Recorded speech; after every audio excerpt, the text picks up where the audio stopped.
Assalomu alaykum, hurmatli kanalimiz a'zolari, tinglovchilar. Bugun sizlar bilan kimyoviy faol polimerlar, ularni analiz qilish usullari, kimyoviy faol polimerlarni sintez qilish usullari, qanday usullar bilan demak kimyoviy faol polimerlarni sintez qilish mumkin, qanaqa kimyoviy faol polimerlar mavjud, shular haqida demak qisqacha gaplashib o'tamiz. Hop, demak bugun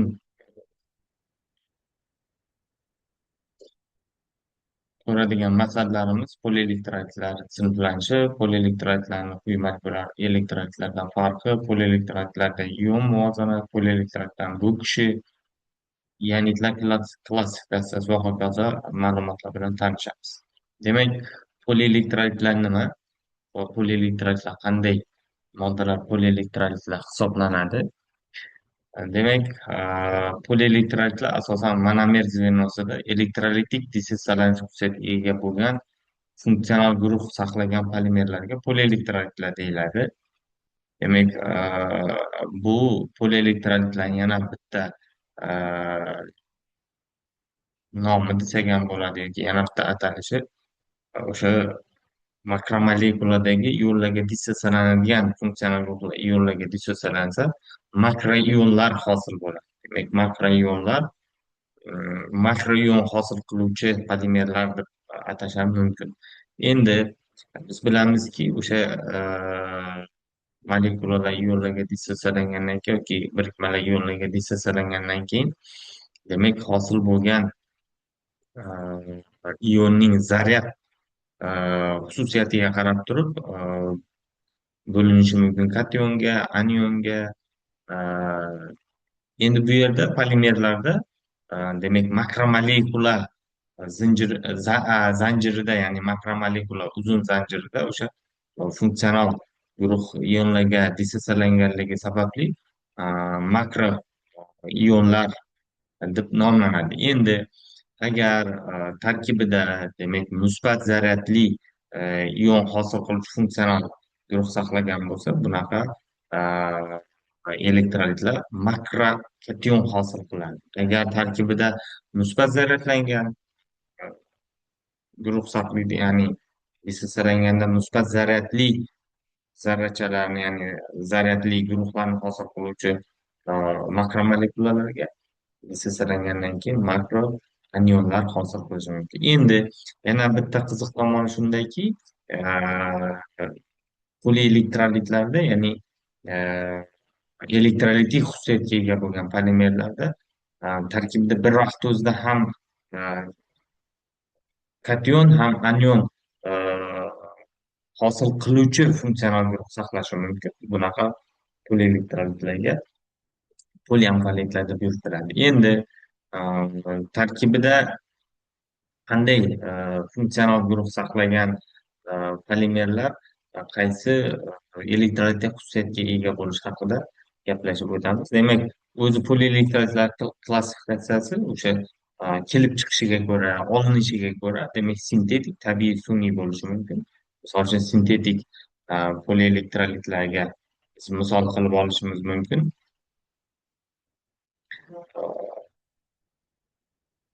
Poliakril kislotani yoki bo'lmasam tabiiy polielektrolitlarga xitin, xitazanni misol qilib olishimiz mumkin. Sun'iy polielektrolitlarga esa bu selluloza asetatlar, ya'ni karboksimetil selluloza yoki bo'lmasam karboksimetil kraxmal yoki bo'lmasam shunga o'xshagan demak polielektrolitlarni, sun'iy polielektrolitlar, ya'ni tabiiy polielektrolitlarni yoki tabiiy polimerlarni qayta ishlash orqali olinadigan polimerlar hisoblanadi. Endi tabiiy polielektrolitlar bular juda ko'pchilik polielektrolitlar tabiiy polielektrolitlar sinfiga kiradi. Misol uchun oqsil, nuklein kislotalar, ya'ni DNK, RNK, xitin, xitazan, bular hammasi demak polielektrolitik tabiatga ega bo'lgan polimerlar hisoblanadi. Yoki bo'lmasam geparin, bu ham polielektrolit xususiyatga ega bo'lgan sun'iy polimer hisoblanadi. Demak, tabiiy polimerlarga boya yuqorida aytib o'tdik. Ah, Nuklein kislotalar tabiiy polielektrodlarga bo'linadi va tabiiy polielektrodlardan bu nuklein kislotalar poliamfalitlarga ah, kiradi. Ya'ni poliamfilitga kirishiga sabab demak nuklein kislotalarda ah, demak ham o'sha kation hosil qiluvchi funksional guruhlar ham ah, anion hosil qiluvchi funksional guruhlar saqlagan bo'ladi. Ya'ni ham amino ham kislota guruhlari, ya'ni kislota qoldiqlari saqlagan. Xo'p, endi polielektrolitlarning klassifikatsiyasiga keladigan bo'lsak, polielektrolitlar bo'linadi lissensiялanish darajasi bo'yicha, demak, lissensiялanish xususiyati bo'yicha kuchli, kuchsiz polielektrolitlarga yoki eritmada ion hosil qilishiga ko'ra bo'lishi mumkin.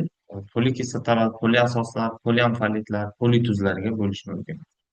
Demak, kuchli, kuchsiz polielektrolitlarga to'xtalishdan oldin o'sha eritmada hosil qiluvchi e,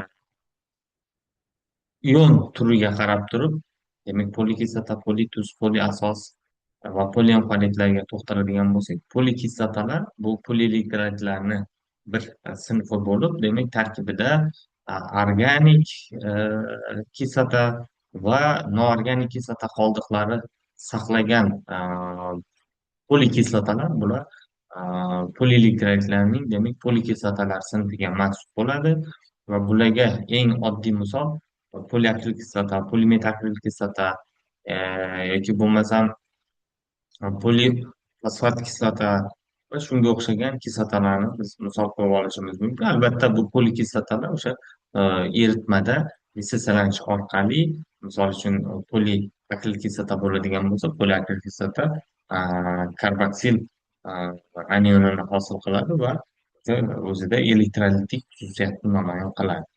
Keyingisi polikislotalarni endi tarkibida noorganik kislota qoldiqlari saqlagan. Misol uchun polivinil sulfon kislotasi yoki bo'lmasa polistirol sulfon kislotalari yoki bo'lmasa poli 2 krillamid 2 metil propion sulfon kislotalarini biz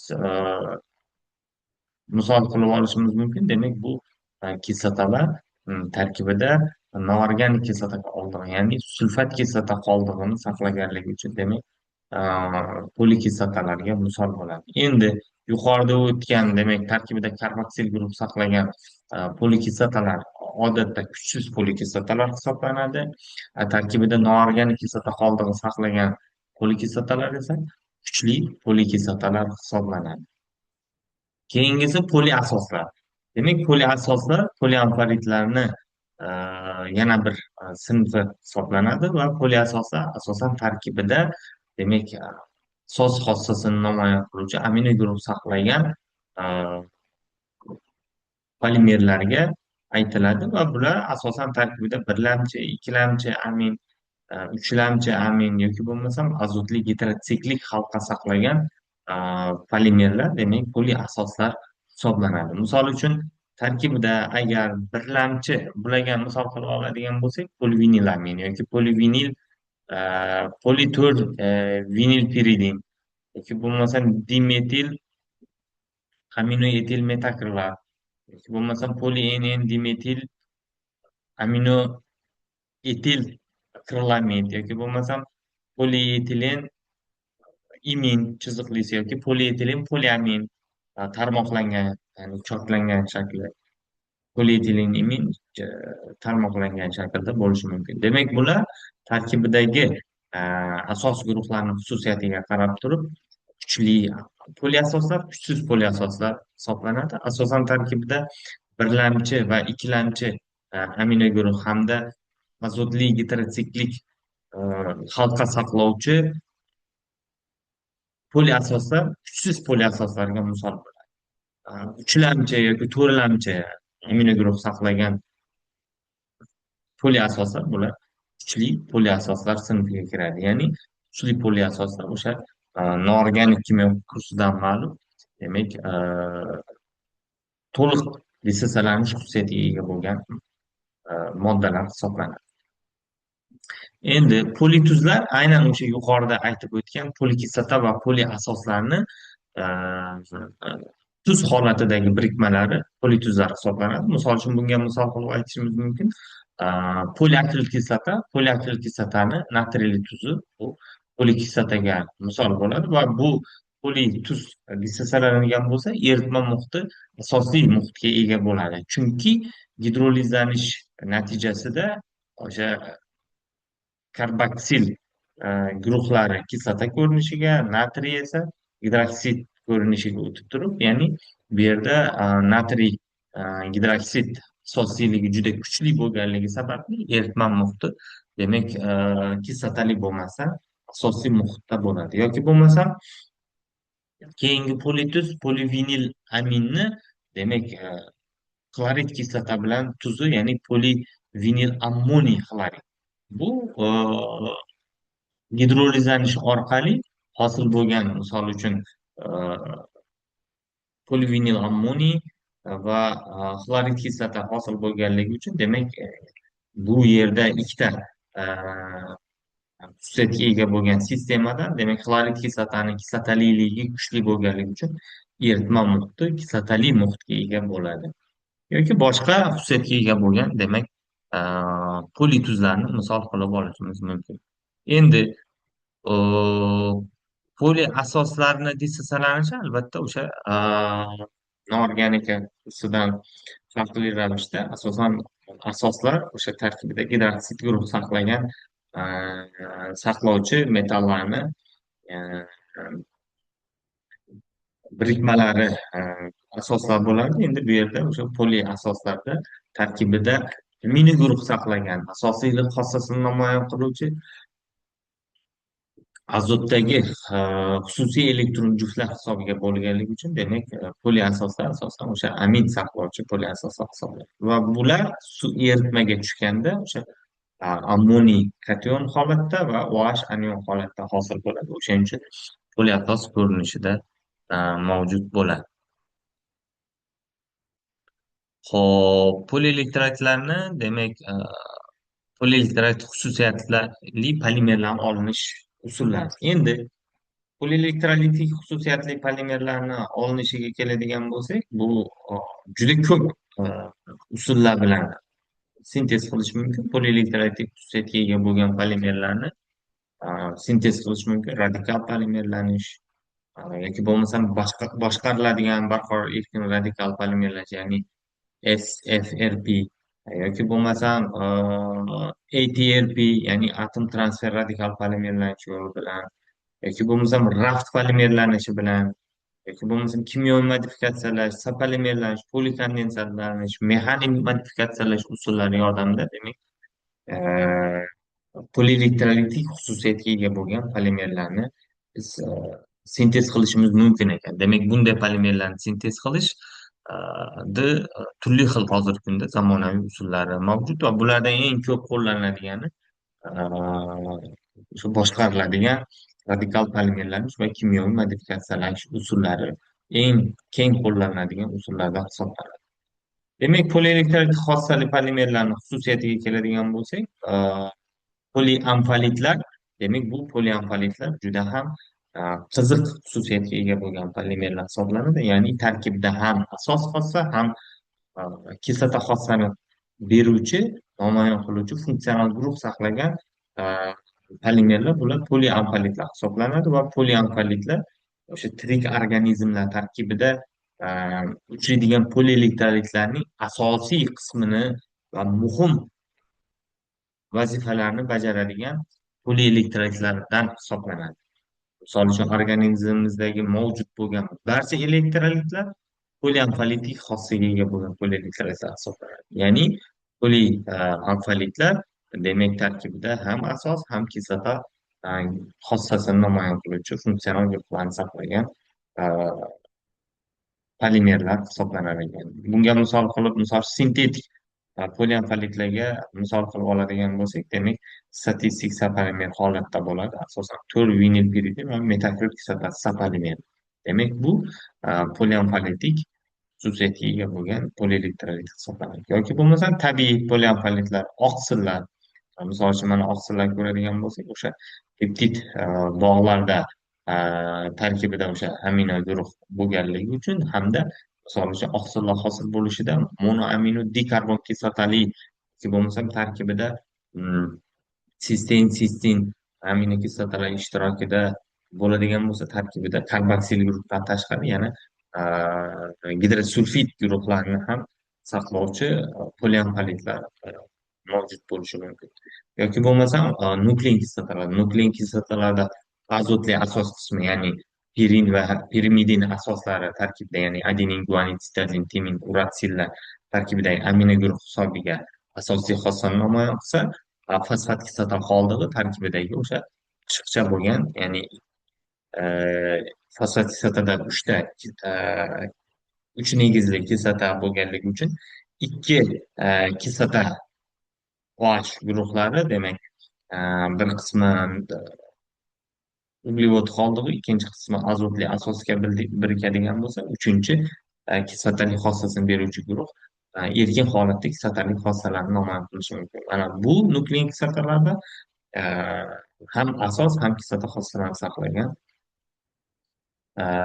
poliamfalitik xususiyatga ega bo'lgan tabiiy polimerlar hisoblanadi. Endi bularni polielektrolitlarni dissotsialanishiga keladigan bo'lsak, demak bu dissotsialanish qaytar jarayon bo'lganligi sababli, demak dissotsialanish ma'lum bir muvozanat holatiga kelishi mumkin. Demak, bu dissotsialanish darajalarini xususiyatlari o'ziga yarasha o'zgarishi mumkin. Shunga asosan demak dissotsialanish konstantalarini aniqlash mumkin va dissotsialanish konstantalari o'sha polimerlardagi mm, Gendelson-Hasselbalch tenglamalari asosida, demak, polimerlardagi o'sha dissotsialanish konstantalari pK alfa qiymatlari pH eritma pHiga qarab turib aniqlash imkoniyati mavjud. Bu asosan o'sha potentsiometrik titrlash usuli orqali, demak, polimerlardagi o'sha polielektrolitlardagi kislotalik yoki asosiylik xususiyati, ya'ni polikislota asosiylik xususiyati hamda poliamfalitlik xususiyatlari va ularning kuchli kuchsiz xarakteristikaga ega ekanligini o'sha potentsiometrik titrlash eksperimental metodlar orqali amalga oshirish mumkin. Hop. Demak, asosan polielektrolitik xossaga ega bo'lgan polimerlar judayam yuqori xususiyatga ega bo'lgan polimerlar hisoblanadi va bu polimerlar sanoatda juda keng qo'llaniladigan polimer materiallar hisoblanadi. Eng muhim xususiyat, ya'ni eng ko'p qo'llaniladigan va turmushda har kun qo'llaniladigan polielektrolitlarga misolda aytadigan bo'lsak, mana chaqaloq layonni tagliklari bular tarkibida polielektrolit saqlagan materiallardan tayyorlanadi. Demak, polielektrolitlar juda yuqori bo'kuvchanlik, ya'ni suvni o'ziga shimish xususiyatiga ega bo'lganligi uchun, demak, polielektrolitlardan o'sha tagliklar tayyorlashda foydalaniladi. Yoki bo'lmasam polielektrolitlardan o'sha oqova suvlarini tozalashda, ichimlik suvlarini tozalashda ham juda keng miqyosda qo'llaniladi. Chunki tarkibida o'sha ionogen guruhlar ichimlik suv tarkibidagi zararli ionlarni o'ziga biriktirib, o'sha zararsizlantirish xususiyatiga ega bo'ladigan materiallar hisoblanadi. Yoki tabiiy sharoitda oladigan bo'lsak, mana tabiiy sharoitda o'sha odam organizmidagi eng asosiy vazifalarni bajaradigan polimerlar bu polielektrolitlar hisoblanadi. Bular o'sha oqsillar, nuklein kislotalar, fermentlar va hokazo. Bular hammasi o'sha odam organizmidagi asosiy funksiyalarni bajaradigan polimerlar hisoblanadi. Shuningdek, bugungi kunda polielektrolitlardan juda keng miqyosda, keng maqsadlarda foydalanyapti. Misol uchun, keyingi mavzularda bu polielektrolitlarni xususiyatlarini ga asoslangan noyob xossaga ega bo'lgan polielektrolitlarni xususiyati haqida, demak, gaplashib o'tamiz. Shu bilan demak polielektrolitlarga xos bo'lgan ma'lumotlar shundan iborat edi. Keyingi darsimizda aynan mana shu polielektrolit xususiyati, ya'ni polielektral polimerlarning noyob xossalariga to'xtalamiz.